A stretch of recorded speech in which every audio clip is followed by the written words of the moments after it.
Welcome everybody to the Windy City Savage, back at it live with the studio near you. SG3, introduce yourself, my man. Ladies and gentlemen, I'm under the weather, but still, though, the pointed man, I am SG3.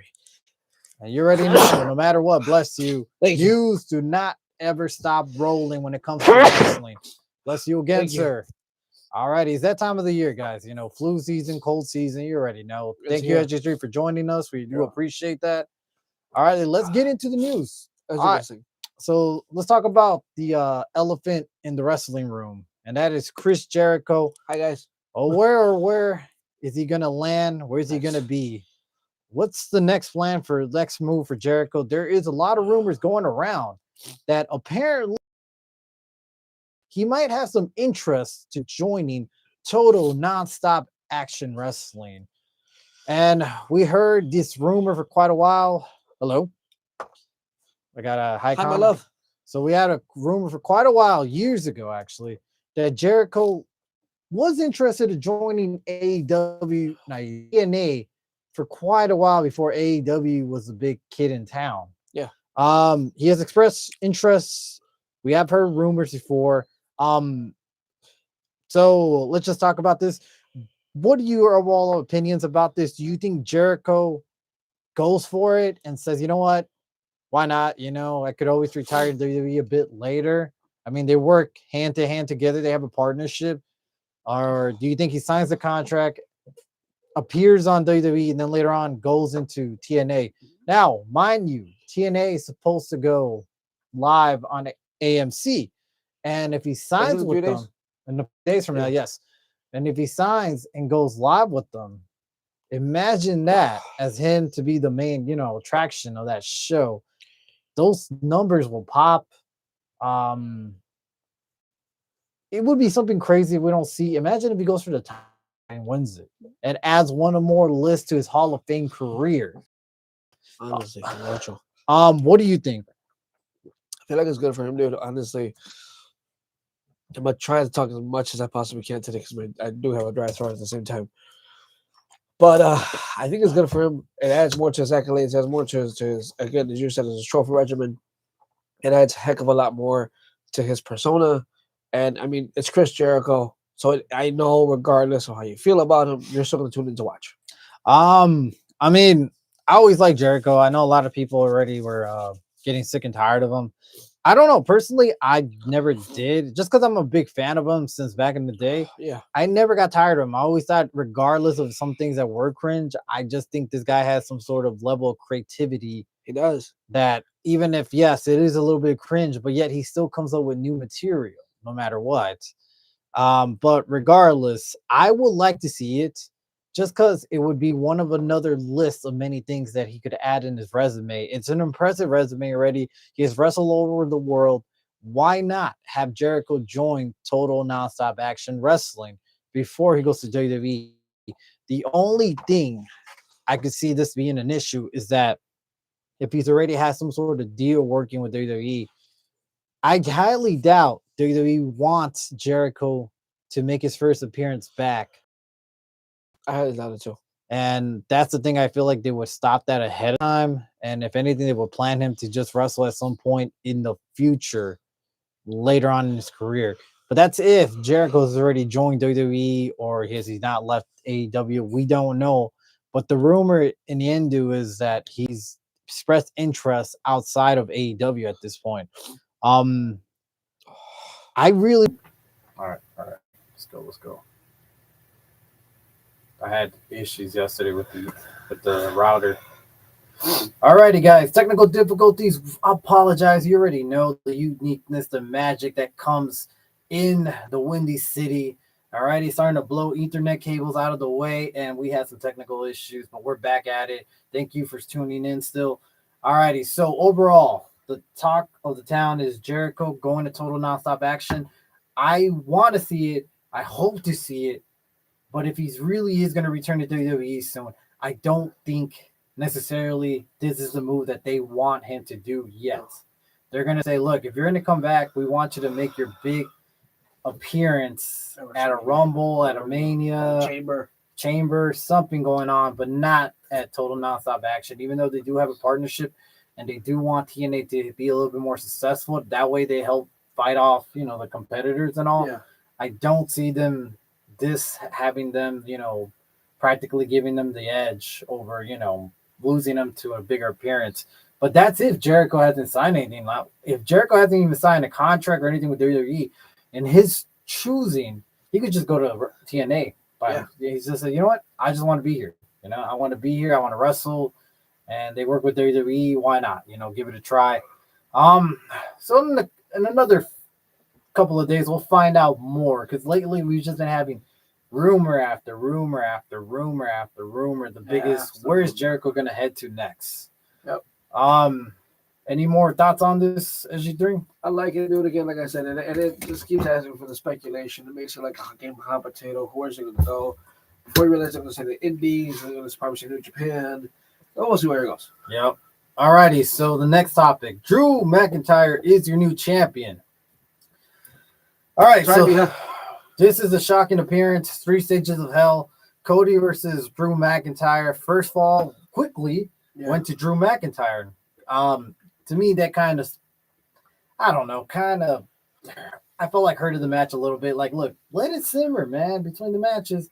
All right, whatever, it happened. You go on to your second match, All Out War. Cody picks up the win, thankfully. So we're down 1-1. Then we come down to Steel Cage, all right? They didn't use a blue one. And, well, obviously, they were never going to use a blue one. So they went down to it. They fought off, and then we had a masked man appear out of nowhere. Once again, Triple H with his masked man gimmicks. Masked man. Look, why can't we just have a simple, oh my God, it's Fatu without the fucking gimmick mask? I'm getting sick and tired of this masked man gimmick stuff. We don't need it. It's overplayed. Dude, let's just pop. I mean, what happened to the old days when the music hit, we pop? Or he's coming up from under the ring. Under the ring, on the crowd, out of nowhere, and it's still a shocker. It's still more hype instead of a masked man unveiling himself. Look, it worked a couple of years back. It's not going to keep working forever. I think it's worked twice, maybe 3 times. But when you keep constantly doing this, like, all right, dude, we've seen one too many. To me, the only time that I think successfully did its work, even though it didn't really amount to anything, was when Diamond Dallas Page unveiled himself, and that crowd reaction was insane. But regardless, look, we saw Fatu return. We saw Fatu go after Drew McIntyre. We seen Cody tell Fatu, like, what are you doing, dude? Like, you shouldn't be here. You shouldn't be interfering in my match.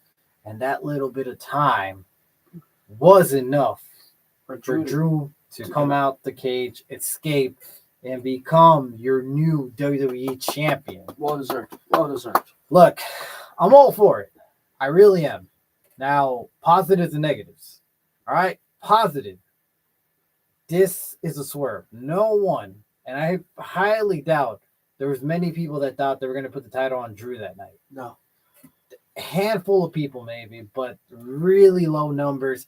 I highly doubt that a lot of people thought this was going to be the results. And it was spontaneous. It was crazy. And it was out of nowhere. And it was nice to see finally that something finally hit. And we finally got the good results because we were getting sick and tired of seeing Cody Rhodes holding hostage his WWE belt for another year until Mania. I've complained about it. Certain fans complaining about it. And the thing is, too, he's not selling merch like he used to. So it's like he's not really the hot wrestler as he used to be. So it's like, okay, maybe it's a good time to take the title off and not be so, predictable. Yeah. And this came out to be good. I liked it. Overall, I do like Drew being champion. Go ahead, sir. Drew is well deserved as champion. He's been needing it for quite some time. He carried WWE during COVID, so it definitely does help him do it again in front of a live audience. It does. It really does. Any other thoughts on this? Like, so what do we see with Drew happening after this? Does he continue a feud with Cody? Does he include, obviously, Fatu in this? So far, we did get a result that supposedly there is no rematch clause just yet. Okay. That's what they're saying. But yet things could change by this SmackDown. But that's what they're saying. There's not going to be any rematch clause supposedly. But like I said, things could change. I do see him continuing feuding with Cody, and I do see Fatu getting into the mix. And now this is good for Fatu because now he's in the main event mix. So overall, what is your thoughts, opinions of this whole setup? So this is my take on it. I wouldn't do Fatu versus Drew just yet. Let that one simmer. Drew Fatu versus Cody. Okay. Give Drew Randy. Give Drew somebody else for right now. Couple months heading into Mania, then you can bring in for the number one contendership Fatu. You can bring in the number one contendership again Cody. I just don't want to see Cody again, and the reason being is because it's too soon for it. And we just had so many back and forth, and for such a long time. Why again? Mm-hmm. It's like, and that's one thing, dude. I told you before, I told you again, and I'm not going to change my mindset on this because it hasn't been done yet. Dude, for something like this, let the match simmer. Let the match really, like, cool. So they had a banger of a match at one time. Cool. Leave it alone. Just literally leave it alone. 6 months down the road, you want to pick it up again? Cool, you do it 6 months down the road. A year later, you want to do it again? Fine. But it's like, you're doing it back to back to back. It's not letting us, like, simmer and enjoy the moment. You know what I mean? Look at The Rock and Austin. All 3 WrestleManias were so far ahead and were so far apart from each other, but it was like, dude, we wanted that match. Right. We craved that match. And even Rock was like, when he came back for the last one, he's like, dude, never beating your WrestleMania, let's go ahead and take it. So it's like, right now, you don't let Drew go ahead and face Cody again. Let Drew face maybe Fatu. Sorry, not Fatu. Let him face Orton. Let him face just some random dude. And you know what? Even Trick Williams. Put Trick Williams. Trick Williams has the charisma, has the microphone skills, has everything right now, dude. You can do whatever you want right now with Trick Williams. And if you don't want to, if it's right, Oba Femi's coming down the road. You can do something with him. We're about to talk about that too in a bit. All right, let's go. I like what you're going with that. I don't disagree, but let's just go into the negative and see why this might be an issue. All right, there's a lot of negatives here, more than the positives. Yeah, doesn't like it. I'll say that right now. So there's a lot of negatives. Here's the negative. 1, what do you do with Cody Rhodes after this? Put him against Fatu. But let me explain the negatives. Okay. 1, the negative is he's going to go for the title eventually because that's just what the face does. And that's his story this whole single time. Now, the issue is that, to be fair, we're all getting stale of his character. He's not going to be popping anymore. His gimmick is not going to be driving. He's going to end up in the Cena situation. But in my eyes, I think he's going to end up worse. A lot worse. A lot worse. And he's going to be the Roman situation. It could be the Roman. I don't think it's going to be that bad because I still think he's going to get a good crowd reaction in certain cities. So no. When I'm saying the Roman situation, remember after Roman beat Undertaker, like you couldn't get him over for anything. But that was nuclear heat. That's different. Yeah, no, I get that. But what I'm saying was like right now, Cody doesn't have that heat, so don't let him get to that heat. And I'm sorry to cut you off, but you want. So regardless, the thing is that this look, he's gonna go after the title. His character is getting stale. All right, and yes, you go after the title. The issue is, SG3, is that we already have prediction that we're going to get Roman versus Cody Rhodes for the title. Roman says, I'm coming after the title. He pointed at Punk and Cody Rhodes, confused both of them. But as Survivor Series ended, we did get the nod that we're going to see Cody and Roman 3. Yep. And we have rumors that Roman Reigns is going to win the Royal Rumble this year. He's not going to face Drew McIntyre for the title. It's more than likely that Cody's going to get his title back. Maybe not Rumble, but by Elimination Chamber. And then we're going to get Roman versus Cody 3. So that's the big issue. That's the big negative. All right. I agree with you, but the issue is WWE doesn't agree with us. Yeah, I know. They don't care. And we're most likely going to get Cody, get his title back, and get another run at it, and then obviously face Roman Reigns at WrestleMania. That doesn't really appeal to all of us. No. Here's the other issue. Let's say he doesn't get it back and still is this whole babyface good guy, and some reason we'll still get Roman versus Cody at Mania. The only issue is Roman's going to go there as the more cheered, more face guy, and Cody's going to get booed out the building because his character's stale. If you look at Cody's character, he's been throwing a lot of heelish stuff in the ring lately, especially when he told the SmackDown general managers that I'm in, you can't tell me what to do. I do what I want. I'm the champion. Yep. That was a little bit more heelish type of character of him. So, I mean, lately it's just been a lot more heel character as weeks go by. We've been getting a little bit of tease. So why not just fully embrace it? Don't make it a whole shock.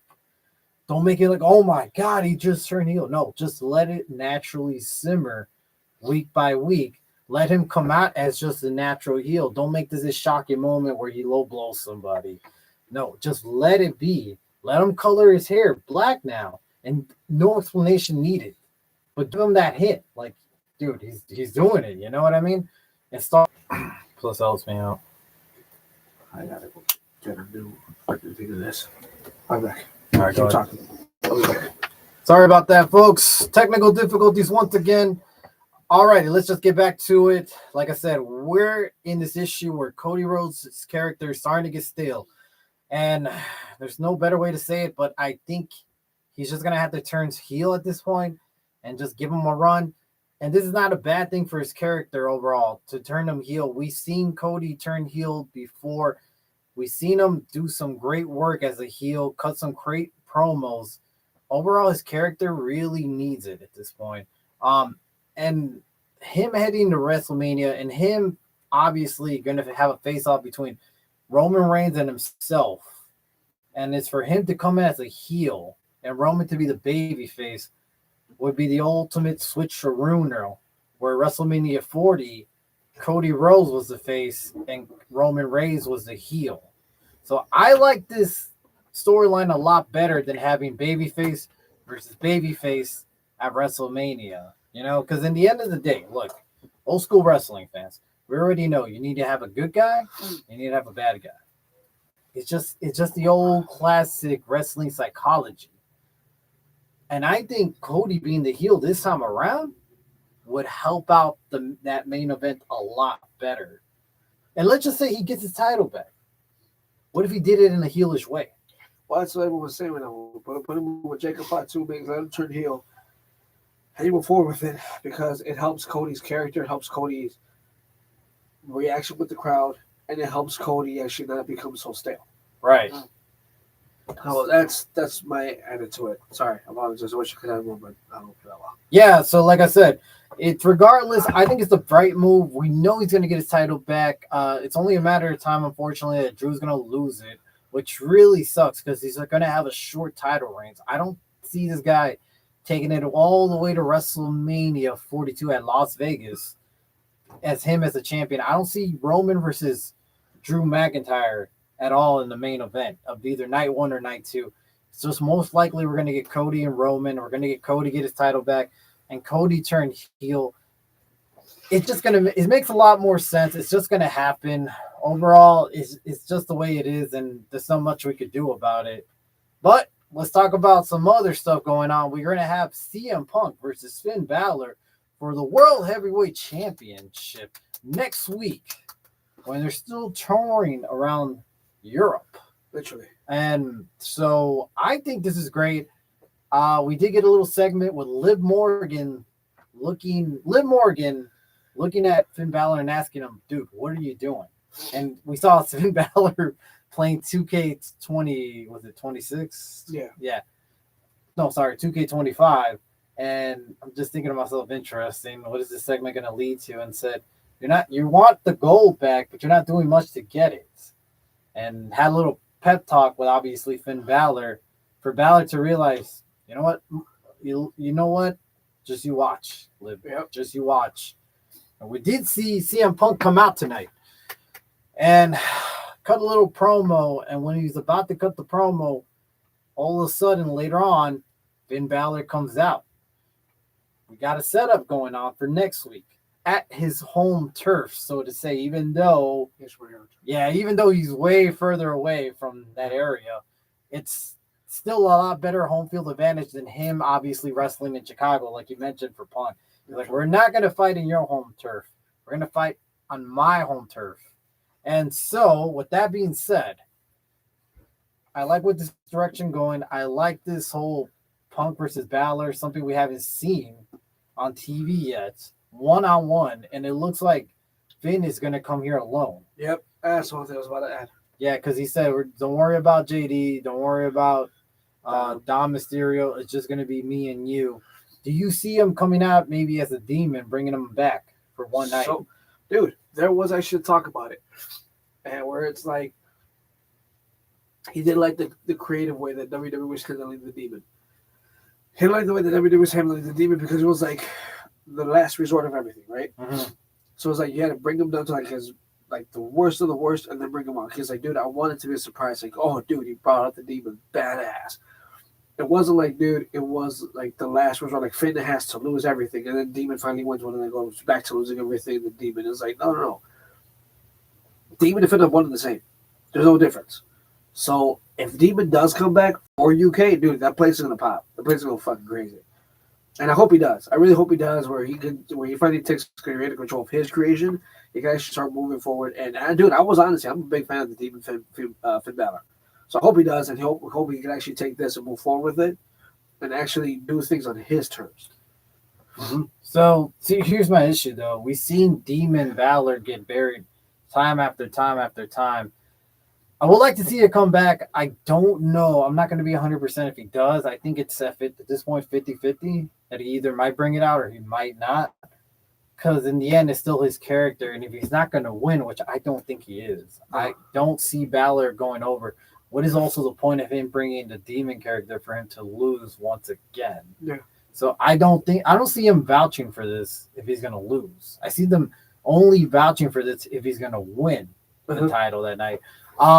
Now, personally, as a fan, I would like to see a swerve and have Balor win. The crowd would go crazy. I mean, especially the UK. Yep. All of Europe. We're going to see headlines throughout the night about this, and it's just going to be one crazy 2 weeks of WWE. But being as we already have one mega swerve on SmackDown with Drew McIntyre on this tour, I don't see this happening, unfortunately. And it really does suck because I do think Balor never really got his appropriate title run that he should, obviously due to injuries. It would be nice to see him get one title run, one more, because he's done a lot for the business. He really has. For the business, dude. But I don't see it happening. I see it. CM Punk walking out, winning the match clean, and it's going to go one-on-one. It's going to be a good match. What is your other thoughts and predictions about this? Do you see maybe an outside interference? Maybe I see just a swerve, dude. I see Finn actually. That's when Finn comes out of the demon. I feel like he's going to win. He's going to win clean. He's going to be like, guys, I brought it back to Judgment Day. Nick, my guy.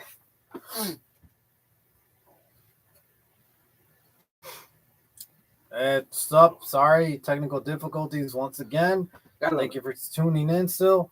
So look, overall, I actually do see an interference. I see Dom Mysterio trying to help Finn Balor and costing him the title, and Finn shooting him out saying, look, I don't need help. Get out of here. Get out of here. And Dom, being the person he is going to be like very stubborn and say, no, I'm going to help you. Obviously cost him the match. Overall, that's what really kicks off the whole disband of Judgment Day. Yep. Side to side, I think Finn and JD go along with their things, and I think Dominic Mysterio's with all the women go on to their. Now we're having a lot of issues. Sorry about the internet connection is not strong. So regardless, it's a good way to tune in for Raw next week. Keep going with these big main event matches like we had with Gunther versus AJ Styles. Good match tonight, dude. Very solid match. Honestly, this Raw was kind of, but this whole main event really brought out the night. Good match, solid match. Obviously, Gunther picked up the dirty finish. Were we shocked, low blowed, take advantage while the referee is distracted? No, we're not. We saw Gunther winning. There's no way he's going to come out this losing. It would have been this or disqualification at some point. Yeah. But Gunther picks up the win over AJ, and we're going to see him next week continue on with the feud because I don't think this is going to be over by a long shot. So what do you think overall with that AJ versus Gunther match? It was a good match, dude. Can't wait for them to run it back in the future. Honestly, if I was... Sorry, just keep going. Just don't even say nothing. Continue on. I'm going to go left. Okay, so that's what I'm saying. It definitely does help. Dude. If I was them, no, I would wait. If Gunther is going to retire AJ, which by the way, I don't know if you heard, they said 2026 is his last year wrestling. Okay. So it looks like he maybe signed an extension that we don't know about, and is going all the way to the end of this year. So let's talk about another thing. Supposedly they want AJ Styles to appear in the first episode on AMC of TNA Wrestling. So if that's the case, I'm not saying it's going to happen, but if that's the case, that would actually be really nice to see. Yeah, you know, would help pop a rating, you know. But the way this new Nielsen rating is going about, who knows? I don't think it's going to get that much views, but it's going to help them out a little bit if they grab the attention. I would think if that was the case, they would advertise in advance. So it may not happen now, but at some point, we're going to see AJ Styles probably wrestle in the TNA ring in the future. For one last time. Yep. So I don't know. Overall, I like the direction they're heading to. I think they're going to continue the feud down, but down the line, I would say, dude, like again, if you're going to continue, I'm sorry to interrupt. If I was them to continue it, don't let it squish so much together. Okay. Do one for SummerSlam. Fuck. All right. SummerSlam. Okay. Yeah. That's round 2. AJ takes that one. All right. Down road. Cool. You know what, dude? My last one. Round 3. You know what? Because you beat me once, I beat you once. Let's go round 3. Gunther versus AJ Styles. Yeah, why not? To finish 2026. Why not? You know who else we saw tonight wrestle? Javon Evans. Yep. He was really good in his debut match on Raw tonight. I liked it. I thought he was great. My only issue is the way they got him about signing last week makes me kind of worried that they don't see this guy as a big potential star. We did get some reports from Uncle Dave. Did say, though, that WWE does not see a big they don't see big on this guy basically in the future. Now, we usually brush off Dave's comments because he's either hit or miss. Yeah. But you got to admit. He's been on point recently. But you got to admit, though, him signing on a commercial break last week didn't help at all. You know, I just don't understand that they don't have enough time with all these dumbass segments to put Javon Evans signing on main Spotlight TV. As they used to. It didn't make any sense. So besides Evans performing great tonight, what do you think overall in his future with WWE? Sorry, I got some tissues. Honestly, dude, I feel like here's the one thing I don't know. And this is why I feel like he's going to become a mid-carder really, really quickly. So notice he went into the back with Penta and Dragon Lee after their match. I was like, hey guys. And then walked away. I was like, oh god, they're gonna make him a mid-carder so fucking quick. It's not even funny. He's still kind of awkward though with his promos, so I think they still need to let him develop. But I think because of his style of wrestling, they might have it there. Sorry, unpopular opinion. William Regal's sentiment applies to every one of the NXT guys who do all these crazy stunts in the ring, including these NXT call-ups. Yeah. Okay. I can see it. Yeah, I can see it too at that point. Interesting. Yeah. We're going to skip a couple of more call-ups pretty soon. I just think there's more to come, but... Someone said Jordan Grace is going to call them. Yeah, but where's she going to land and what's the point, really? I just don't feel like they know what to do with a lot of these women. It's just, at this point, it just seems like they're going to get lost in the mix, and it makes more sense for her to join SmackDown, but knowing how things are going to be out, she's going to end up on Raw and then lost. Yeah, I think just lost in the mix. I just don't see her doing too well on the Raw brand. I see her doing better on the SmackDown brand, but I highly doubt they're going to put her there because, the Raw's still the A show, obviously. So we're all talking about another sign up, and that's Oba Femi. He's going to probably sign to the main event roster. Looks like Raw. He did win his match last week. He did retain his title, but when he won, he left it in the ring and walked away. So he's left out as champion of NXT, and now it looks like he's going to move over to Raw sometime soon. I think by the Rumble, he's going to be an official Raw member. And when we see his finally his Raw debut on the Rumble, I'm excited for that. I think he's the future of WWE. I think he's going to be the next big thing, and he's pretty much going to dominate the next few years from now. It's my prediction because WWE is really highly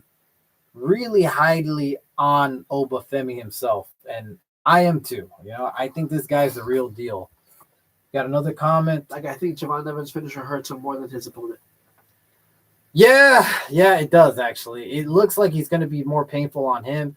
And we were talking about Regal criticizing a lot of the roster in their like crazy dives and stuff. I think Javon Evans better take notes because he's very young, and right now it's might not hurt him as much. But hey, 10 more years, he's gonna start feeling it. Five, dude. He's still young. I think he was like 10. Because look, AJ Styles did some crazy bumps and kept going, even in his middle age. I think once you start getting old age, things slow down. You're gonna start feeling it more, and you're gonna have to switch your style up. And sometimes finding a gimmick early on would help you out a lot. Yeah. And say the big key moves for the actual spotlight, like a PLE, would make a lot more sense. But the future is bright on Obafemi and Javon Evans from WWE. I like this direction. We'll see what comes to them for the next couple of weeks from now. Let's talk about another WWE interest signing, and that is Powerhouse Hobbs. Yep. Supposedly, there are rumors out there that WWE is interested in signing them in the future. I don't, but in the future, it's interested in signing them. Does Hobbs go eventually to WWE? I don't know. I'm not sure if he's really that interested because there was rumors that a couple of years back, before he really made his name in AEW, when he was basically a nobody, WWE was interested in then to sign him, but he chose AEW. I don't know how he feels about WWE itself, but I kind of think a little bit of him might go just because I think he's somewhat decent friends with CM Punk. Because when they had that whole backstage incident with the Bucks and CM Punk, Powerhouse Hobbs kind of defended CM Punk. Yeah. Not like said he had his back, but he kind of said, I don't see him as an issue. I like Punk. He's been great to us. You know, he's never been an issue. So I came to him for advice and he helped me out a lot. Yeah. So maybe he does that for that, you know, just to test the waters out there. Or maybe he's like, you know what? I don't want to get lost in the mix. There's a lot of big guys. Let's just stay here. I like what I'm doing. I'm on TV. Let's just play it safe and let's just stay here. What do you think his future with WWE is, or his future with AEW? If he does go to WWE, we'll most likely go to TNA and NXT for a little bit. I think I called up. Okay. And that's more of a WWE kind of guy, you know, a bigger kind of guy. So I can see him actually getting pushed. Maybe we continue a feud between him and Ricky Saints because they did had a feud back then.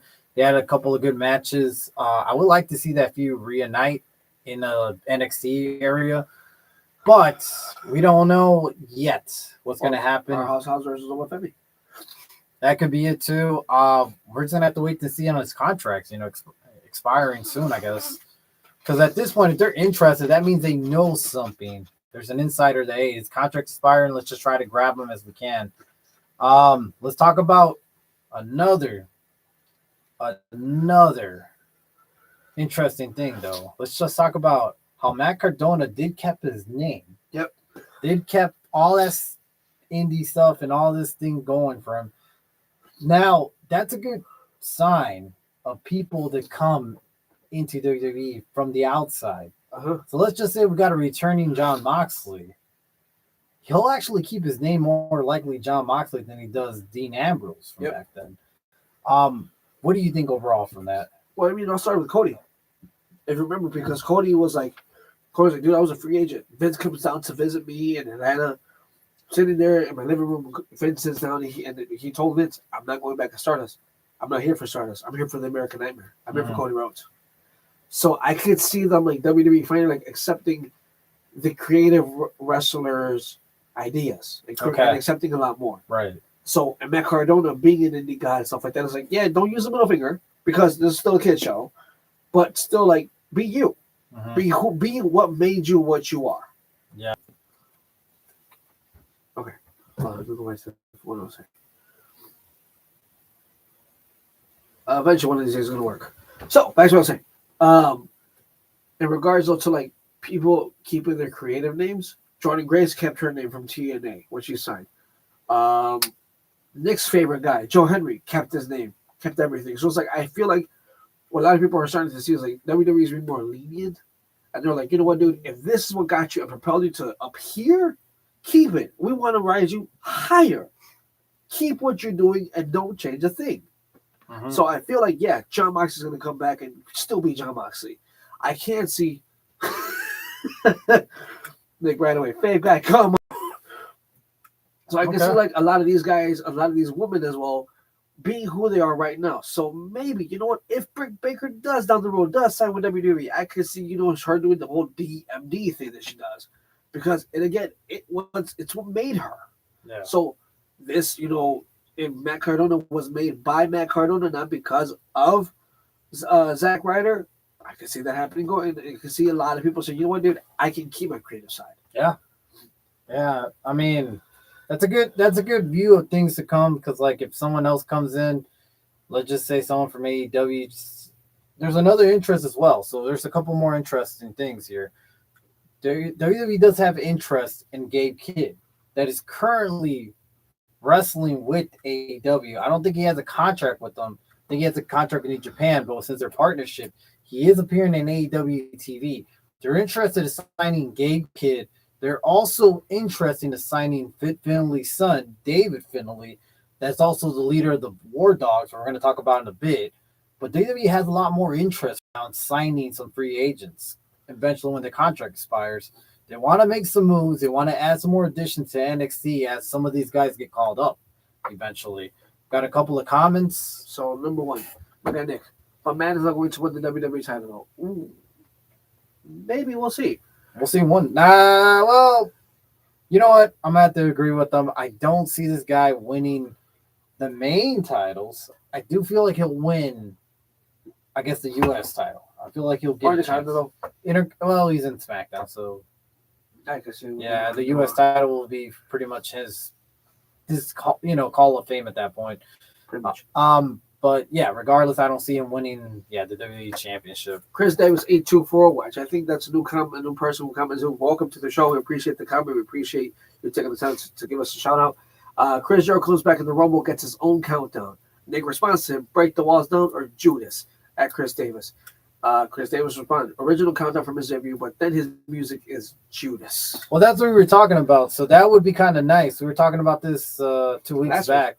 Yeah, where was it last week? Yeah, was the whole. Oh yeah, you're right. 2 weeks. It was 2 weeks ago. Yeah, regardless, what we were talking about is that it should have a countdown. That way, you get fans excited, and then right then we cut off to Judas. We'll have the crowd sing to him, basically, like we did in AEW. And at that point, it'll be the biggest shock of 2026 when it happens, or if it does happen. Yeah. Because we don't know what's going to happen. Who knows? This might just end up being a TNA thing. Pretty much. Yeah, but who knows? Probably not too. He resigns with AEW and just stays there. I mean, we don't know what's going on. It's just there's a lot of rumors, but a lot of them is not cleared yet. We all thought that he was going to appear on Raw. We did see WWE kind of give that teaser that he might appear on that Netflix Stranger Thing Raw. And overall, that was just a gimmick to sell more tickets. Naturally. So who knows what's going to happen to him, but if he does debut, I think that's a good combo for him to start off the new era, his new persona. Because we all know when he comes in, he reinvents himself. He's not going to come in with his old materials, some keywords here and there, some hints and stuff of his old past. But he's going to come out with a new persona and a new look, most likely. Pretty much. So overall, I do like how things are going about, and WWE being a little bit more leaning about things. And that's Jericho. Yeah. So, okay, we're talking about as well is Bullet Club is officially dead. It looks like that we no longer have a faction yet, a Bullet Club. Because we did have mergers of two stables, including the War Dogs recently, joined stables with another New Japan's stable group, and they combined, and I forgot the name. It was something Power, something. It was maybe chat somebody find me the name of it. But overall, this whole topic is Bullet Club being dead, completely dead at this point. I'm not shocked because I'm not going to say it's been declining, but it has been declining. We only had the Bullet Club War Dogs left with David Finley in it. look, for what the Bullet Club was, it was a game changer. It did revolutionize the game. It did help out wrestling overall. It did have an impact. Now we compare Bullet Club to the NWO. Yeah. Because what it was sort of a homage to the NWO. Because they basically said it themselves, it's a homage to the NWO. Now, in your opinion, we all know that the NWO did for wrestling revolutionize the game. It did. But Bullet Club did the same thing on its own. It may never be as big as the NWO, but I don't think anything's ever going to be big as the NWO stable. The original one, not the, Pack, everything else. Yeah, I don't really count.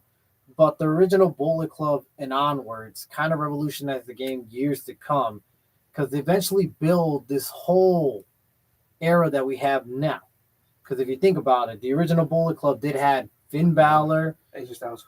not AJ Styles. He joined later. He was the second leader. So it was originally Finn Balor with a couple of outsiders, the foreign basically group. They were foreigners invading New Japan in a way. Yeah. And, they started this, they ride it out. There was the biggest thing in New Japan. And then eventually when Finn Balor got the call to join NXT and WWE, we did have AJ Styles step in as the leader. And as a leader, to me, in my eyes, he really brought eyes to the product. He did. And I think that New Japan, Bullet Club AJ Styles had one of the best matches, best wrestling matches of his career right there. And I think he was over the top because without that, I don't think his little appearance in the Royal Rumble when he first appeared would have got the same pop as he did if he just came back from, TNA and all. So let's read a couple of comments before we go on. All right, so after this is Jericho, it says Jericho will challenge dominate for the IC championship, probably win it and become the best champion ever. Nick responds with drink it in, man. And actually, Nick responded to you where you said best faction ever, not even the bloodline. Yep, not even the bloodline at that point. NWO was only in WCW. Bullet Club was in multiple promotions. See, that is another thing. That's another good point. Bullet Club was in AEW. Bullet Club was technically in their own way in WWE, New Japan, and all over the indies as well. Hell, they were even in TNA, which is crazy to think about. So that's a good point. See, where NWO was only, they did join WWE later on, but that's when they got bought out. As NWO. Yeah, but regardless, Bullet Club had multiple expansions all over all their wrestling promotion, and it was nice to see the hand gestures, the too sweets. The crowd kept saying too sweet. You seen Bullet Club shirts everywhere. Yeah. It was a crazy time where, hell, you go to Hot Topic, they were selling Bullet Club merchandise. It was crazy.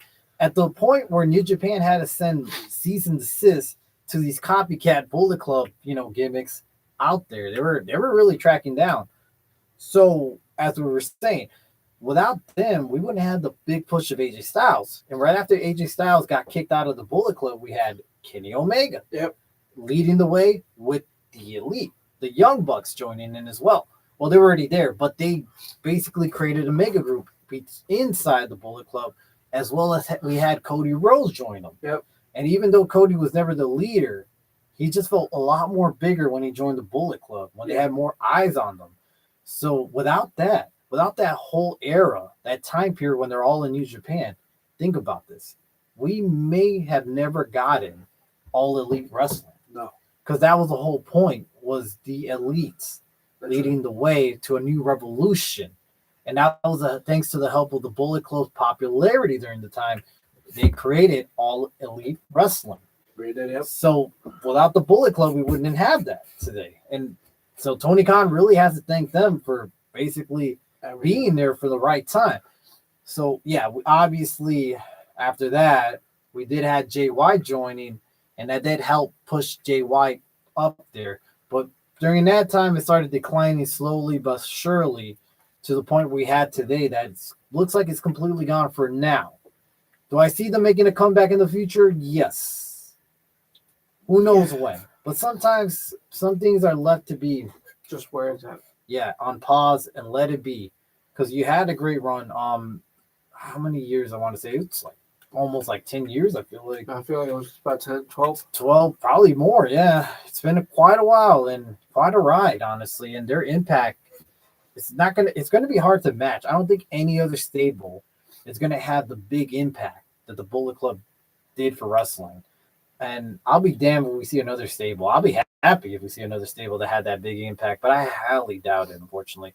More comments. Jericho is not going to TNA, you clown, I think. I Michael, guess, yeah. Thank you. Welcome to the show. We Yeah. appreciate the comment. Means a lot to us. Jericho made for the big leagues, and there's only one big league in town. As a wrestler, there may be no one who achieved more than Jericho in the business. That is true. Yeah. So I call him an ocho. I think he will join just to get it out of his way, though. You know what I mean? It's just like one of those things where we have to. He wants to do it. He's been talking about doing this for years. He had interest in TNA for quite a while. I think he just wants it in his resume. I don't think he's going to be there full time, but I think he's going to have a couple of matches just to say, I did it.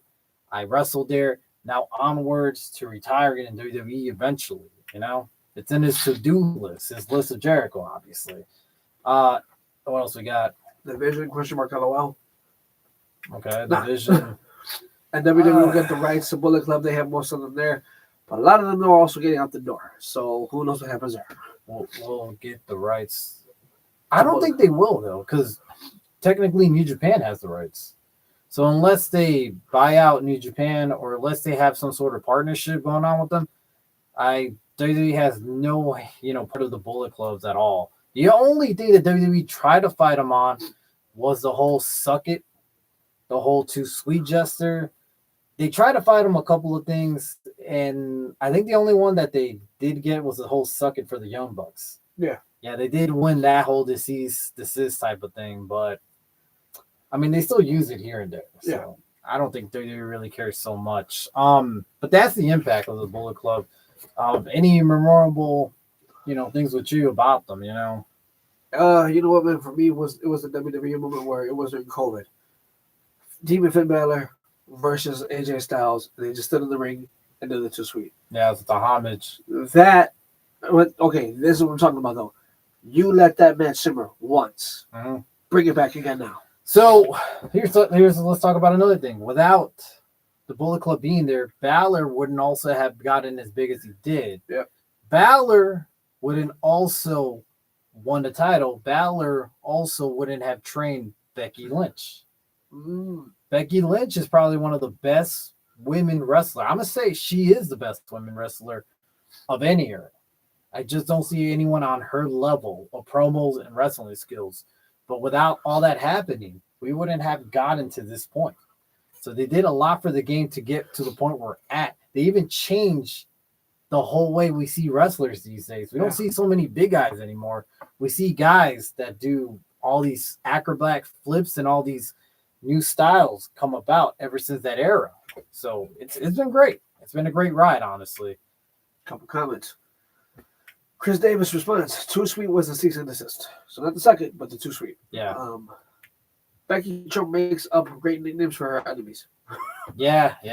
Let's talk about another one. Let's talk about Mercedes Moné taking a hiatus from AEW overall after another meltdown from Willow and her gang. She's officially just left, not officially, but in the moment, left AEW and said, "You guys are going to miss me when I'm gone and realize how important I am in this industry." And she left. This is her downfall. This is her going downhill. My question is, how long is she going to be out for? When do we see her return? And is she really going to finally win that big women's gold belt? I say maybe 90 days, 120 most. I would give it up to Revolution. Okay. Revolution, she wins it off of Statlander. She'll come back, cut a couple of promos on Dynamites before then, and then face off against Statlander. She's still champion. And finally win the big one, and just to get it on her resume and, continue on as a reign in AEW. A couple of comments with that. I think Mercedes ruined her legacy. Sasha Banks had potential. Okay. That's a tough one. I like Mercedes' character. I think some of it was cringe. I'm not gonna lie. But I had like the whole belt collector gimmick for quite a while. Did it overstay its welcome? Yes. But part of that was that they wanted to break the record of the TBS uh basically reign that what's her name had Jade Cargill had. Yeah. So they had to continue her dominance for quite a while. And when they finally did, this is when we started seeing her collapse slowly but surely. Could have ended a lot sooner in this whole belt collector ring. Yes, of course. But the point was to break that whole so many days against Jade Cargill, and then from there develop that storyline slowly of her losing all these belts, having her meltdown, and then we're at this point where she left AEW for quite a while. We're gonna see her come back eventually, and I do think eventually she's gonna win her title. I see it. Yeah. Okay. What else we got? Wrestling Room 316. What's up, fellas? It's Ryan Mookie 14 on the wrestling account. What's up, brother? How you doing? What's up, man? Nice to see you. Check out your content. It was great, honestly. Yeah, shout out to Ryan. Shout out to his channel and all. It's great stuff. Dude, I'm actually gonna put a quick little plug in. Hey Ryan, if you can in the comments, go ahead put your survey out, brother. Look, guys, you guys have a great survey. Has a great survey out right now. Asking you guys what you guys think of the WWE product so far in 2025. I took some time to do it myself. I know my brother did over here. And honestly, guys, it definitely made you think a lot. I know for sure. Yeah. I really had to think a lot. I was on the phone with my girl, and I'm like, "Baby, what happened here?" She's like, "You don't remember?" I'm trying to remember. Hold on, give me a second. It was awesome, though, man. It was a lot of fun. Even she was like, "I kind of like what you're doing." I'm like, "I know, right? It's awesome." Yeah. So it was good stuff, sir. Really good stuff. Keep up the good work, honestly. So what do you think overall with Mercedes Moné? You think she's gonna finally win the big title? I told you, bro. I think she is. I think she's gonna come back. She's gonna win it. Right now, it's just a hiatus because it's like you don't appreciate what you have until it's gone. Yeah. Again, remember when Roman lost the title? People were crying, people were cheering, people were clapping. Thank you, Roman. Thank you, Roman. Thank you, Roman. But yet the whole time we were booing the living hell out of him for the 4 years he was champion. Yeah. So it's like one of those things is like maybe right now, we got tired of the collecting more than we got tired of her just winning constantly and like just going from promotion to promotion to promotion. But you brought it out, you know what, dude, you got a great point what you said. Where you said that it's to the point where she's putting it as like, I'm going to put eyes on this little company. You guys can watch it. It's an indie company. Keep watching it. Keep building it. Because it's like, if I can come in, who else can come in? So, yeah, don't get me wrong. It was tiresome to see her collect this belt after belt after belt after belt. But at the same time, it's like it's also fun to see her lose belt after belt after belt. So right now, take a leave, 90 days, whatever, 2 months, whatever. Come back, and it's like we're going to see how much we missed you on TV. That is true. Honestly, I would like to see the storyline continue on and see what happens with her in the future. It's going to be interesting. What else we got? Comments here. Couple comments from Ryan. Appreciate you both. Amazing words. Thank you, fellas. Y'all the best. Genuinely appreciate you. Welcome and thank you, honestly, for the compliments. Anyway, less about me. I'm here for you. Let's ask some questions. Do you think David Finlay joins WWE when his contract expires? I think Finlay does have a role backstage somewhere. I thought he did. I thought he's even a couple times as like quote unquote security. I don't think he's security. I think he's some more producer. Well, no, I think he wrestles with the women. He trains them. Okay. Yeah, so I think he does have a role in WWE as a trainer. So I can see with connections that they do bring him in, and they do bring him in the NXT brand. I think David Finlay has potential to be great in that brand. I really do, and it would be nice to see him come in. What about Gabe Kidd? Another partner of David Finlay. I've seen some good work with them. You know, he's with him and Moxley. Obviously, he had a match at World's End against Darby Allin. Look, the feud wasn't there, but it was a decent match. You know, the whole promo wasn't there. The whole storyline really wasn't there. But it was a pretty good match. I see potential with him in the future with him, and I do kind of see him heading to WWE potentially somewhere in the mid-summer, I feel like. Mid-summer? Okay, that's why I'm going to say maybe by next year I see him right now. Because it's like, if you notice, WWE does this in batches. So they don't just sign anyone just, unless it's like a really, really hot agent, they really don't do anything like just, bam, we got him. Mm-hmm. It's more like we're going to sign 3-4 people, bring them to NXT, or bring them to WWE, depending on how it goes. and then it's like we're going to bring a couple more people, but at the same time, though, we're going to be firing some people. Right. So it's like I think there's going to be batches. So I think if they bring in Gabe Kidd, he's going to bring next year along with Fit Finley. David Finley. Sorry, David Finley. Well, we all know that WWE also does their batches of releases after WrestleMania. Yeah. So we'll have a lot releases, and with that, a lot of releases, we also have a lot of money saved up to get more new wrestlers out there. Yeah. You know what, man? I hate to ask the question. I really don't ask for anyone's job. I try to be as positive as I can be. But you're right. WWE does do a lot of releases after WrestleMania during that time. Question for you is, who do you think WWE is going to release this year? And that's a good question. I can see one person asking for their release, not them releasing. Well, that would be Bailey, maybe. Yeah. Because of her character basically going nowhere. I kind of see Bailey asking for release, maybe to join the other side of the pond with her best friend Mercedes Moné, and see how AEW does her maybe a little bit more justice. We got a comment. Two comments. We got one. Ron Killings. We got a one on top though. Oh, sorry. Well, yeah. Amazing words. Thank you, fellas. That's from Ryan. All right, thank you, Ron. So we got Ron Killings. Okay, Ron Killings. We're gonna release him now. Wait, we're releasing Ron Killings' character, but keeping R-Truth? Yeah, pretty much. Okay, so I can see that, which kind of sucks. I was really hyped to see Ron Killings. So was I, dude, because it sounded so much better. Well, why can't we have him at least as his character show up in TNA? For one, a couple matches. I mean, guy was great in TNA. I was so happy to see Ron Killings finally come back, and just to have him basically disappear quickly and back to his old gimmick. So yeah, I could see Ron Killings' character being released. Bailey, we talked about it. I could see Bailey. I really do think eventually she's gonna leave. Ryan hit the name. The fact that I've been thinking for the longest time. He said I fear for Tozawa. You think he's gonna get released? Dude, listen, man. I loved Tozawa when he first came out. You know, I loved it. It was great. But it's like somewhere down the line, he just lost the momentum. He lost so much. After he lost his match the first time, it's like he was never the same. Okay. The fans are going to get behind him, and he's just been put in here, put there, put there, put there. And I feel like, if I'm not mistaken, they're supposed to do Alpha Academy versus the Usos next week, right? Uh-huh. They're going to lose. He's going to be written off TV for whatever reason. And then, maybe, you know what, dude, believe it or not, I think maybe even Otis. I don't see Otis. Otis is so over still. He appears every week. Yeah. That's the thing. I don't see Tozawa just because they appear on TV every week. Look, they don't win matches. They lose matches, but yet the audience loves them. Without either one of them, it doesn't feel the same.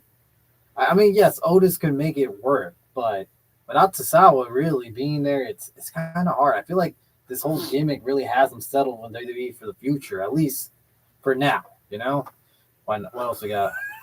Why not pair him with the Miz and make them a tag team? Neither of them are doing anything. Imagine the Awesome Truth versus Usos.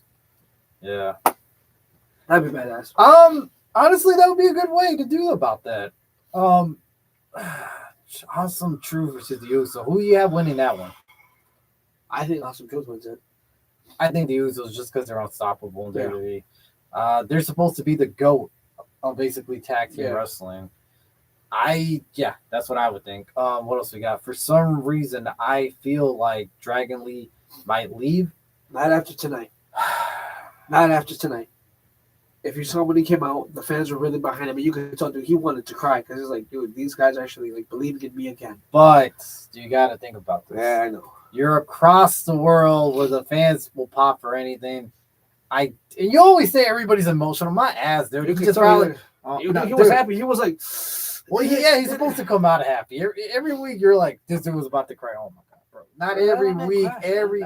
You might cry about some stuff. I cry because I don't have enough tissues right now. You cry overall. Absolutely. Anyways, regardless, look, I do see Dragon Lee not wanting to leave. I think he's just gonna get released. You think so? Do you see him doing anything? He was supposed to be the big signing. I mean, besides him getting squashed, what else has he done? I mean, there's not that much momentum for him. So basically, Penta's taken all the momentum from him as the Luchadors. I think that, if he doesn't get released, he'll get he basically will get lower LWO. down to AAA, Yeah. which is not a bad thing, but in his eyes it will be because he's the top, and at that point you'll get released into AAA. Yeah. Even though they're still separate technically, I could see him basically like here, job them out in AAA, do whatever you want with them. I just don't see his future so bright in WWE itself in the main event. I mean, they'll use him right now because they need guys to squash. Yeah. That's all he is. It's just a guy who they need But to I mean, squash. you're using Ray Phoenix for that. So, yeah, but I do like his old AJ Styles and Dragon Lee gimmick. I don't know. It's hard. I like Dragon Lee, though. so another one is Otis is my WWE spirit animal. I look like him a lot. Nice one, right? I think Usos are better than the Hardys. That's my nick.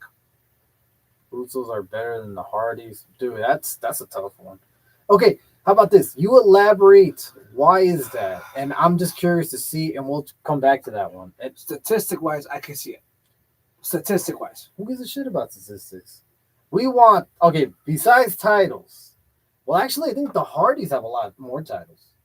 They won it more across a lot of more promotions. No, at this point, it's like if you're only going to look at WWE. Nobody's going to look at WWE. We're going to look at the whole promotions. Okay. If we look about everywhere that they won it, I think they won more than the Usos combined. So that's hard to say when it comes to statistics. Give me the reason why the Usos are better than the Hardys. Convince us, I guess. Me, personally, I say cap. I don't think. No way do I think the Usos are better than the Hardys, but maybe just because I'm a full-fledged Hardy Boy fan. We'll come back to that. Dragon Lee is a solid pre-show main eventer. I agree. I feel like if you open up the second to last main event, I think he's a good guy to open up with. And I think he could entertain us and get us back alive into the match. What else we got? Hot take. USA audience are numb to the live shows. Y'all are so spoiled. When we get them international, we show up like it's our mania per se. I agree. Well, you don't want to know why. It's because you guys don't get it so often. But when you guys do, you guys go crazy for it, which you should. I'm not saying that's a bad thing. But if you guys had it more often every single week out there, you'll end up looking like us. Just because you'll realize is that this product is basically not as great as it should be, for what they charge for. So since you guys don't get it that often, you guys will go crazy for it, which, like I said, you should, though. You should enjoy, you should entertain yourself, because you want them to keep coming back to you. But if you guys had it for every single week, you would get most American crowd, and they'll all be dead, basically. Yeah. I think Uso matches as a tag team have been better, and on promo, they are more compelling. Man, all right. So promo-wise, the Hardys were never good in promos. Never happened. Matches-wise, once they became the other one, broken gimmick. Yeah, the broken gimmick. Thank you. Once they started basically adapting on their own, I think their promos has been a lot better. Look, matches-wise, I just think the Hardys have more legendary matches in their name. They're just so much. And come on, man, those TLC matches. Give me something that the Usos are remembered by. What, the Hell in a Cell versus the New Day, which was a good one, but the TLC is still on top of everybody's list. It's hard to beat. Overall matches, I don't know. I give it to the Hardys. I can see why we could say the Usos, but I don't know. That's tough. If anyone else wants to chime in here, SG3 or anybody in the chat, feel free. It's kind of actually hitting everything I was about to say. They've also had main events of WrestleMania, their entire Bloodline tag team title reign. Once again, though, the main event of WrestleMania is because they have connections in my eyes. I don't know. It's tough to say. Look, did anybody really wanted an Uso reunion?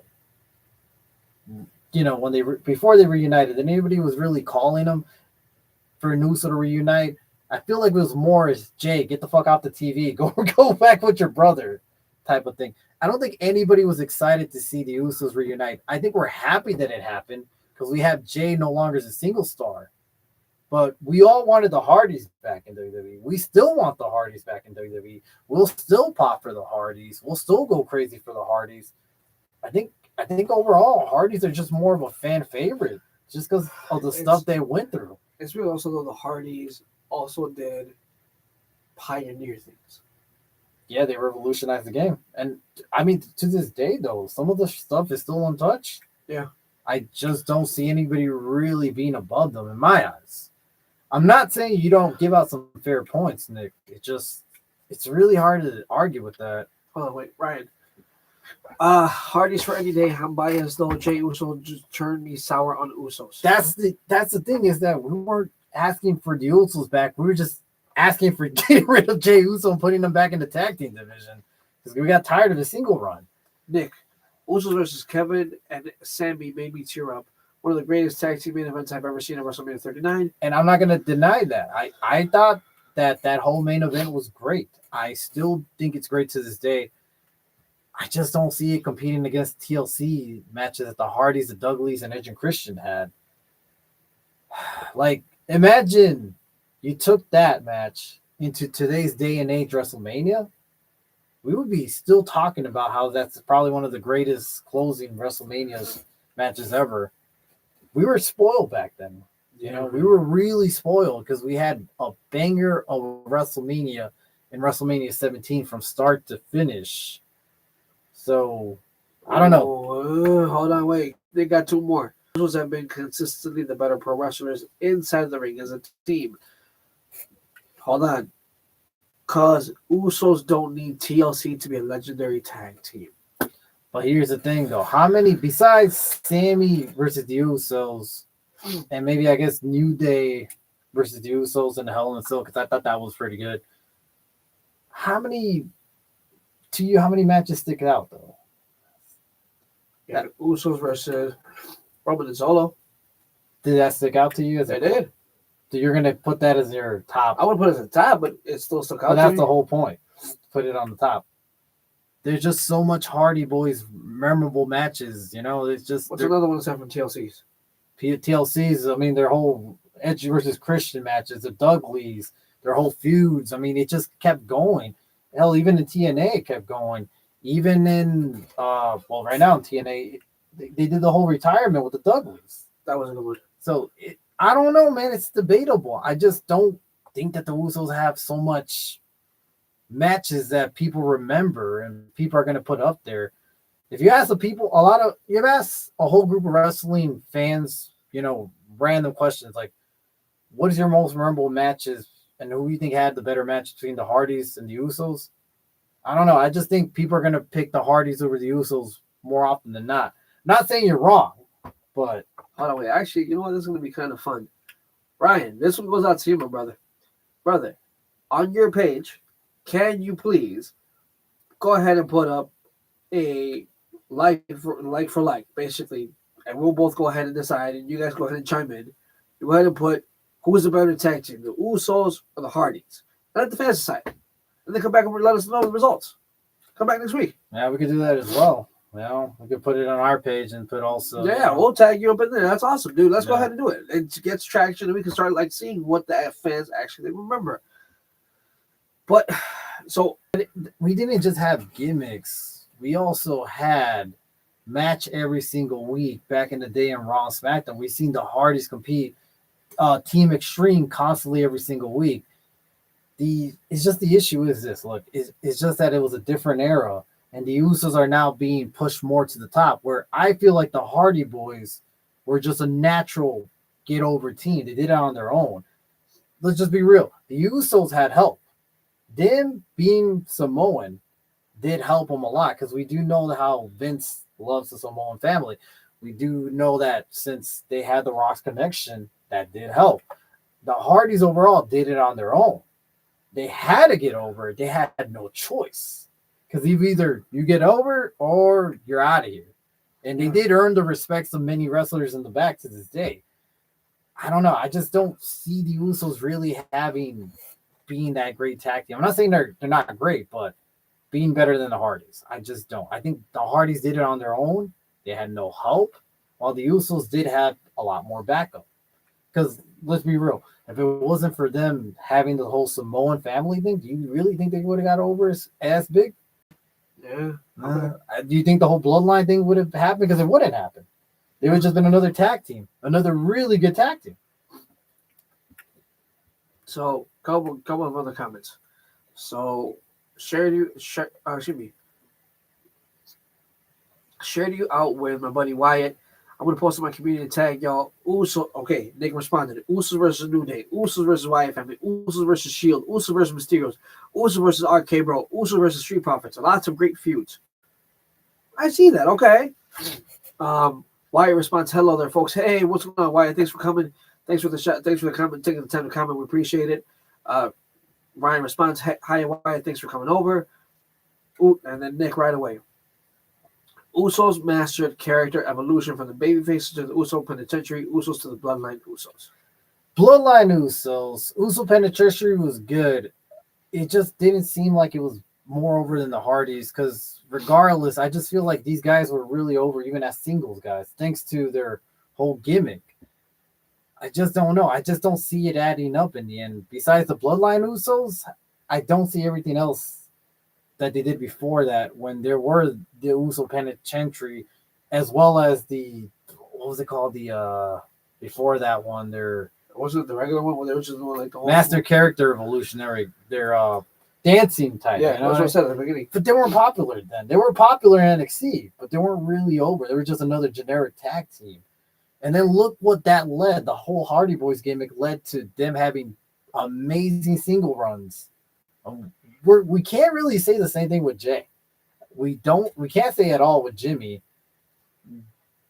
And compared to how it led to Matt and Jeff, their single runs, we could talk about that. You know what I mean? That success on their own led them to have success on their own as single runs, and they're still really popular. They're still talked about. I don't know. Look, in about 20 years, we're going to talk about this, and we could really talk about it once their careers are both ended, and we can see who was the bigger tag team because the Usos are still going, and so is the Hardys. So is the Hardys. And prediction: I do see 2026 will be the Usos versus the Hardys at some point down the line. I can see it. I could see it, and it could be for the tag team titles. You know, What about if it's a retirement match?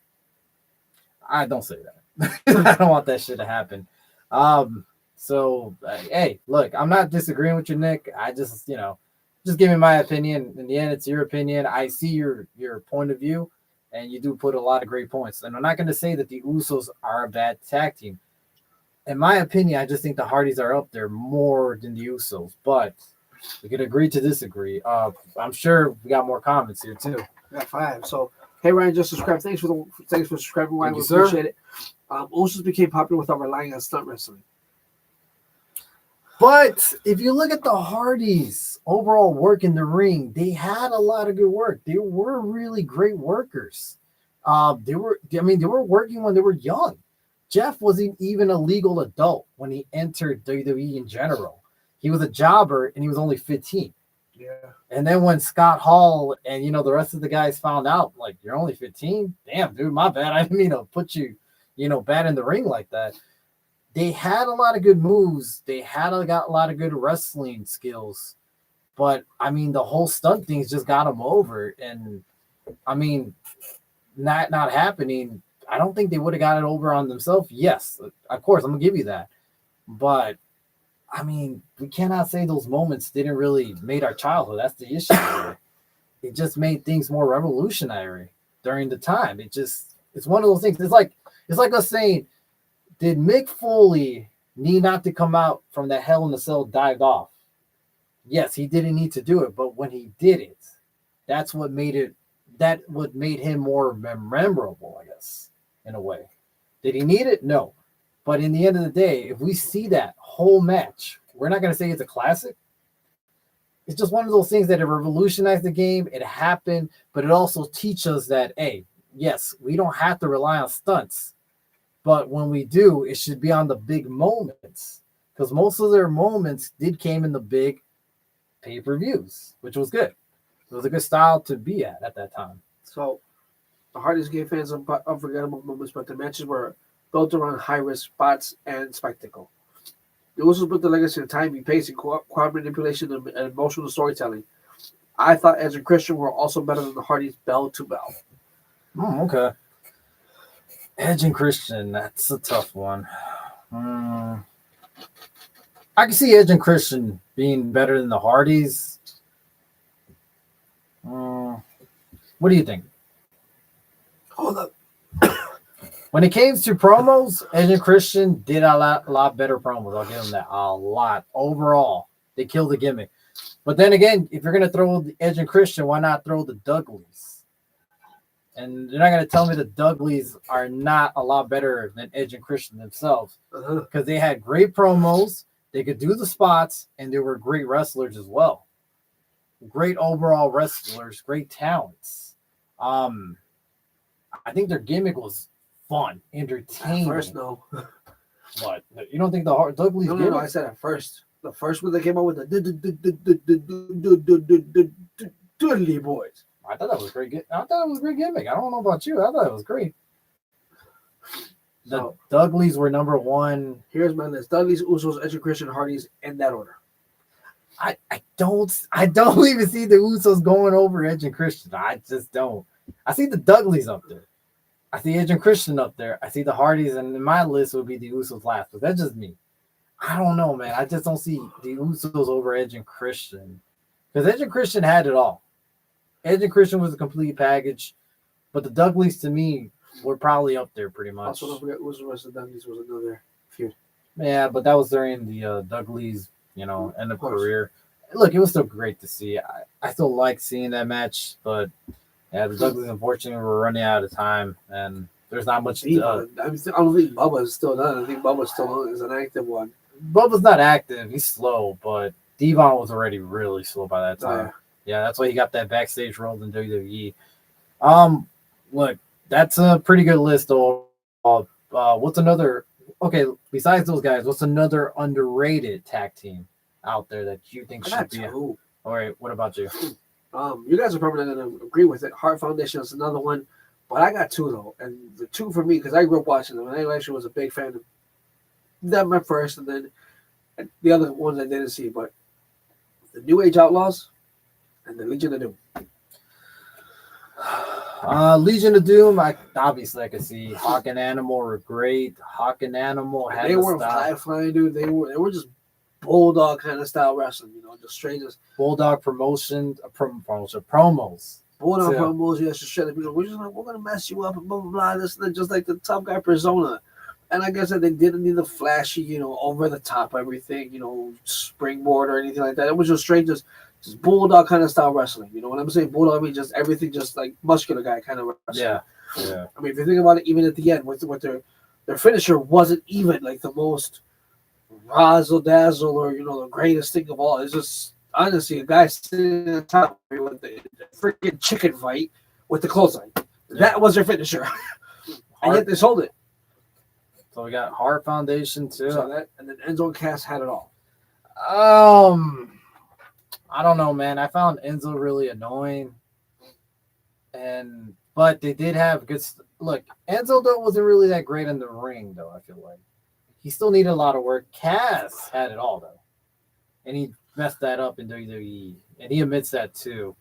Their promos was good, but I feel like Enzo just didn't have it all in the ring.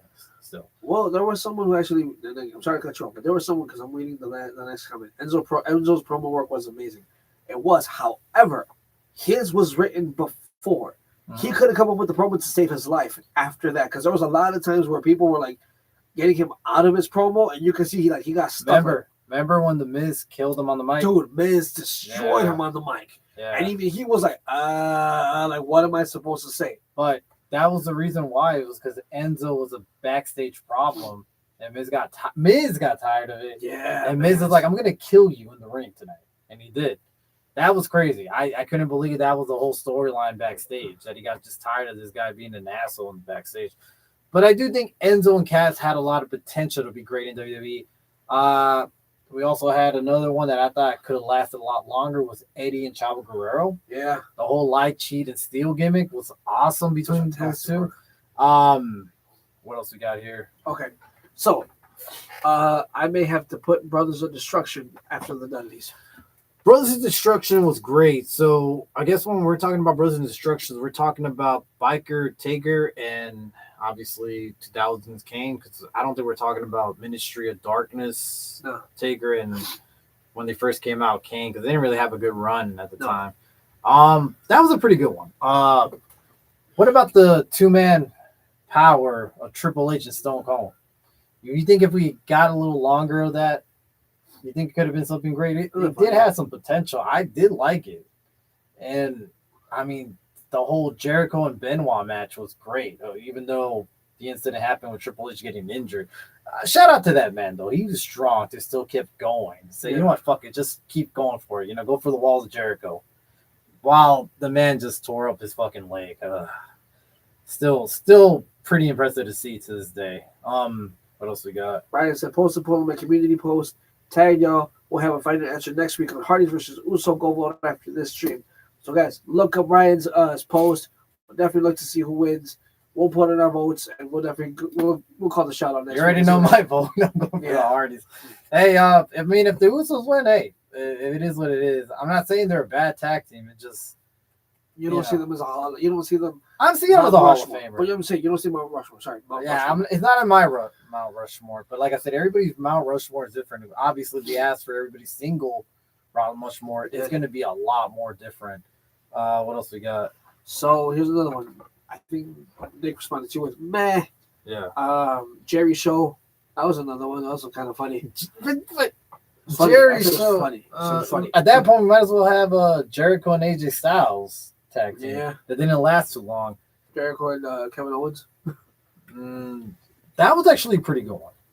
Jericho and Kevin Owens, Enzo and Cass was fun while it lasted. It was actually.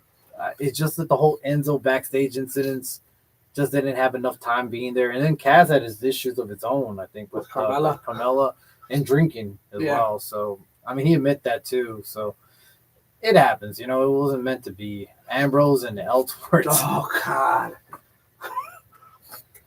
I don't know about that one. Oh, dude. APA. I was going to say APA and Edge and Randy Orton. Rated RKO. RKO. That to me was probably one of the best tag teams in that era. What else we had? APA. APA was a good one too. RK Bro. I like that one. I just didn't think it was. I don't know. We never really got a proper send off for that, unfortunately. But I thought it was good. I don't think it was great. I thought it was good in my opinion. What else did we had? I'm trying to think of another one. Can't really say that one. Beer Money, I miss. Yep. Beer Money was a really good tag team. I guess if we're talking about TNA. Yeah, Beer Money was a good tag team. I missed them. Obviously, Bobby Roode took in a backstage producer world in WWE while James Storm, I don't know what ever happened to that guy. It'll be interesting to see where he's at this point. Who else was there? What else we got?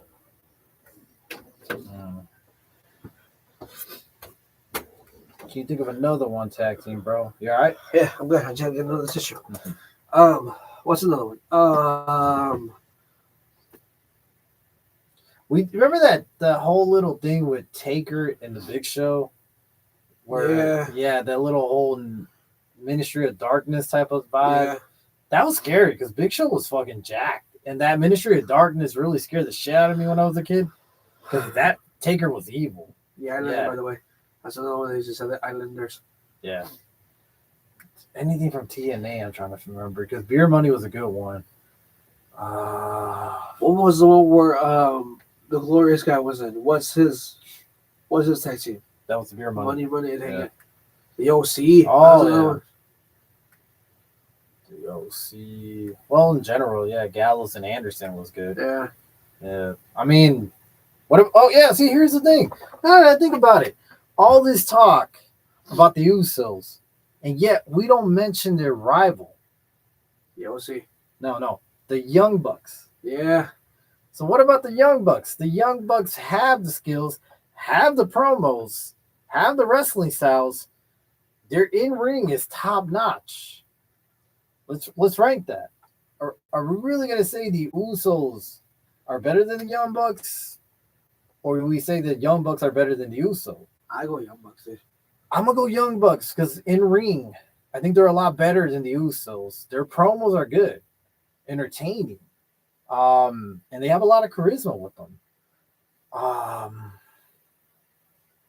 that's a tough one though. That really is. It could go either way, but Johnny Gargano and Champa, yeah, DIY, yeah, that was a good one. What else we got? Do you guys rate Young Bucks? we were just saying he's a damn reading reminder.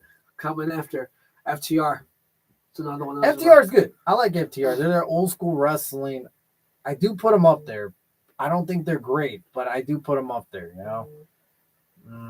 But that's the thing. Do you think the Young Bucks are better Usos overall in every category, or do you think the Usos take it in some sort of category? I have actually the Young Bucks ahead of everything. Yeah, I mean, promo, in-ring work, hardcore matches, even when they have gimmick matches, crowd manipulation, Young Bucks, evolution of character. If you want to go there, even evolution of character, because it's like, so we saw them start as like.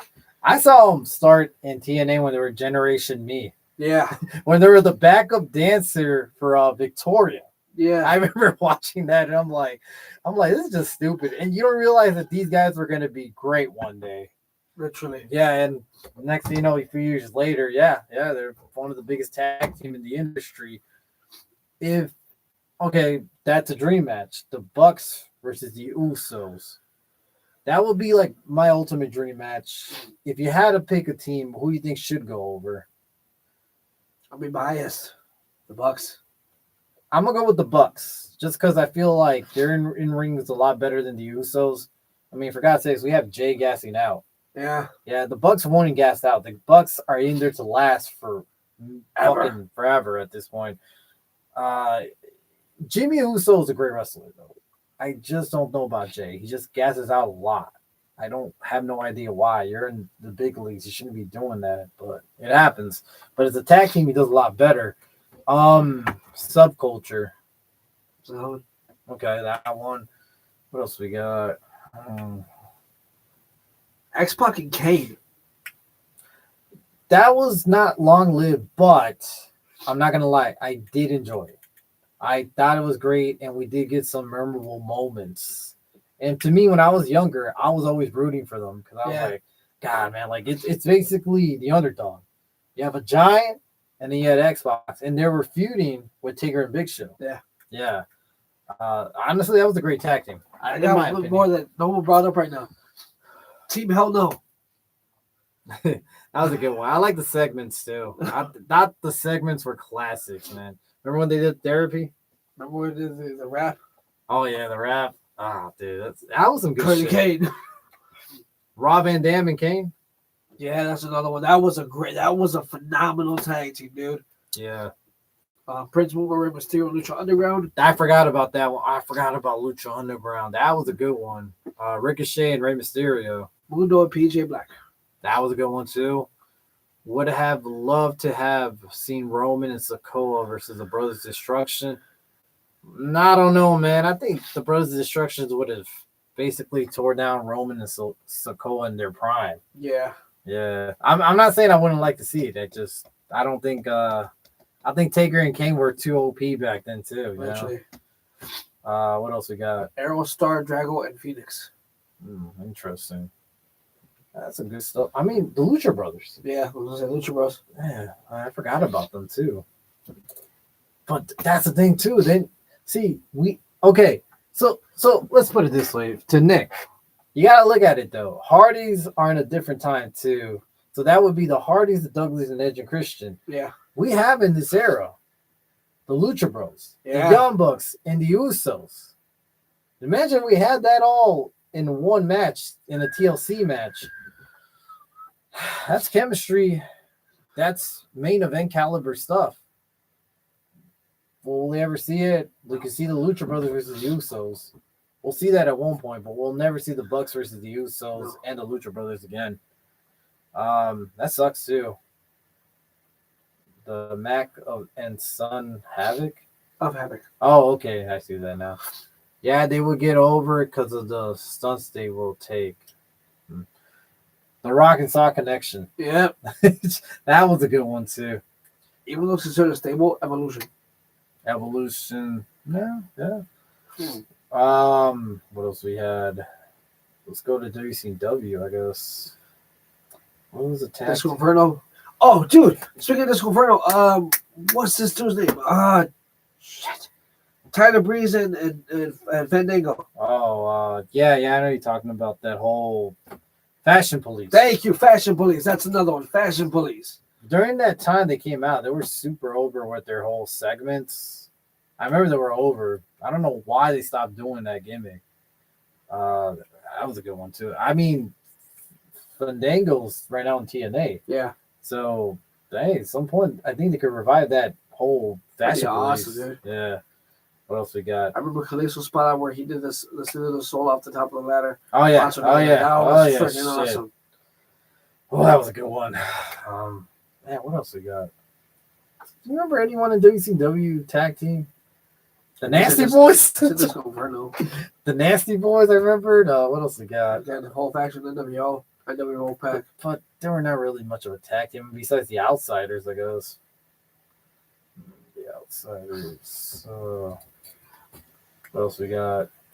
Sting and Luger, I guess. Yeah. Harlem Heat. That's another one. Okay, Harlem Heat. Yes, thank you. I forgot about that one. Harlem Heat was really good. Booker T and Stephen Ray. Dude, Booker T and Stephen Ray were too big and athletic. I don't understand that, but those guys were ahead of their time. Literally.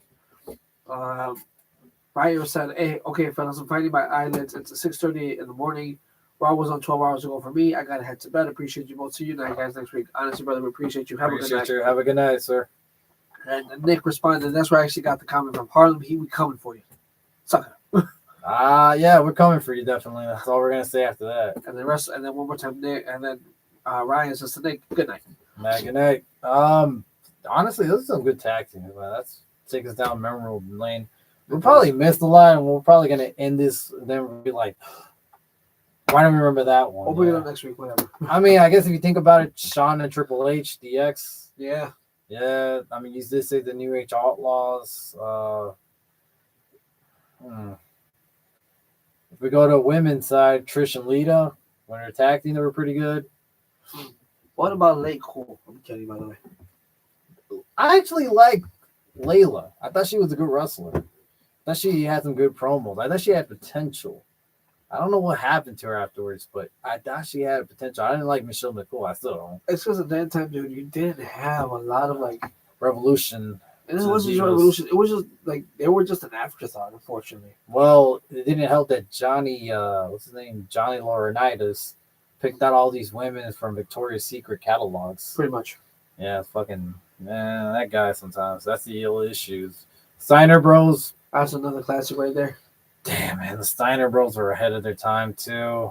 Nikki versus McCool might happen.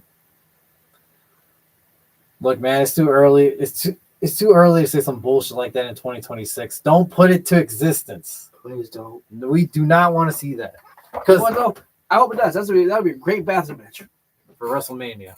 Yep, that'd be a great ass bathroom match. Because we do know that Michelle McCool's been talking about returning at some point, and I could see that being Nikki's, Bella's, opponent. Yeah, unfortunately. For the moment, sign out to headline WrestleMania Night 1.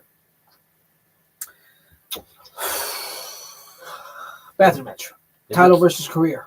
If you keep talking about it, you're gonna put it in existence. We don't need that. It's like Candyman, dude. You already said it way too many times. Stop it. You say Michelle McCool's too many times, she's gonna steal your podcast. Literally, she's gonna steal ours. Yeah, so we will not put that in existence at all. Title versus career. Well, that's the thing. Michelle McCool needed a career. Shit. But I want Nikki to retire for good. That's why he's my boy. I like Nikki. I don't know about you guys. She sucks. Honestly, those were some good tag teams, man. I just hope one day we do get Lucha Brothers, Young Bucks, and Usos. We could always dream about that, but I just hope recently we as soon as possible, Usos versus Lucha Bros. That would be a pretty good match. I'm tired of what they're doing to Ray Phoenix, dude. Put him with his brother and watch him catapult. See, here's the thing. We talked about this when they first came into the scene. WWE's either gonna do them right To the bogus. or do them bogus. And so far, I kind of see them doing all of them bogus at this point. I don't know. I just don't have too much hopes, but I do want to see the Usos versus the Lucha Brothers. That would sell, and that would really put butts in seats. Kabuki Warriors versus Lay Cool. I will Kabuki Warriors. I'm gonna go with Lay Cool, man. Just like Layla a lot. She was Okay. the one, man. She was the one.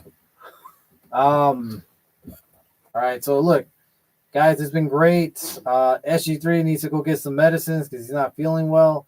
We do appreciate all your comments tonight. A lot of good questions. Balor versus Lay Cool. Like, cool. Remember to answer that the whole question between who's better, the Hardys and Usos, to get this whole, debate settled. Look, in my eyes, though, I do think the Usos are great. I just don't put them ahead of the Hardys. No. I can see the case. I don't know. In my heart, I'm just going with the Hardys. Obviously, in Nick's heart, he's going to go for the Uso. It is what it is. My heart, I'll go for LOD. LOD, yeah. Yeah, no. So, yeah. A couple more, two more comments. Bellas versus Lay Cool. Paige and AJ Lee was cool. It was. But again, brother, thank you for letting me go get some minutes because I really need it. Number 2, guys, we're going to be back early next week. Also, set the little notification bell when you guys are going to know when we're live. We never appreciate you. Last thing for sure. One thing is for certain, there will never be a greater tag team than Shawn Michaels and God. Absolutely, that's the truth. Remember when McMahon challenged God? That was great. That was funny. That was some funny stuff. Sometimes those were the kind of gimmicks that made me really miss McMahon. Yeah. How funny and stupid they were.